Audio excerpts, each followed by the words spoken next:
তিন ধরনের গরম জাহান্নামের আগুনকে স্মরণ করিয়ে দেয়।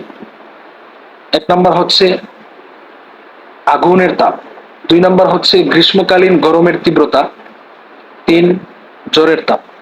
আগুনের তাপ, রাসূল করিম সাল্লাল্লাহু আলাইহি ওয়াসাল্লাম আগুনের তাপ সম্পর্কে বলেন, নারুকুম জুজউম মিন সাবঈনা জুজআম মিন নারি জাহান্নাম।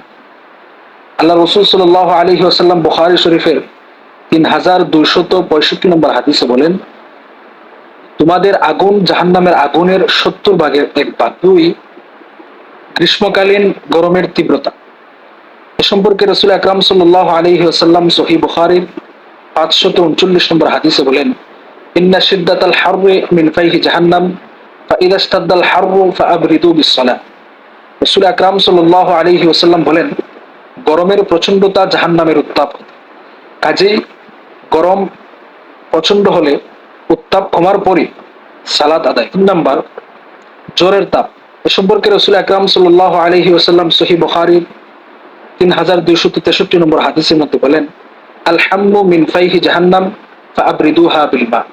রাসূল আকরাম সাল্লাল্লাহু আলাইহি ওয়াসাল্লাম বলেন, জ্বর হয় জাহান্নামের উত্তাপ থেকে, কাজেই তোমরা তা পানি দ্বারা ঠান্ডা করো।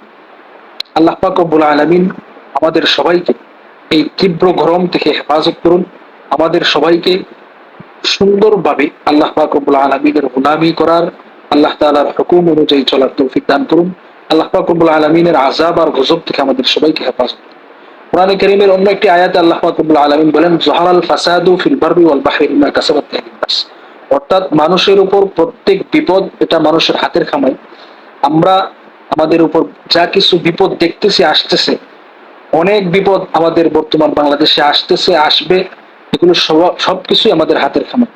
যদি আমরা সবাই মিলে আল্লাহ পাক রব্বুল আলামিনের ইবাদত সঠিক সময়ে সঠিক টাইমে আমরা আদায় করতে পারি, ইনশাআল্লাহ অবশ্যই আল্লাহ তাআলা আমাদের সবাইকে আল্লাহ তাআলার এই গজব আযাব থেকে হেফাজত করবে।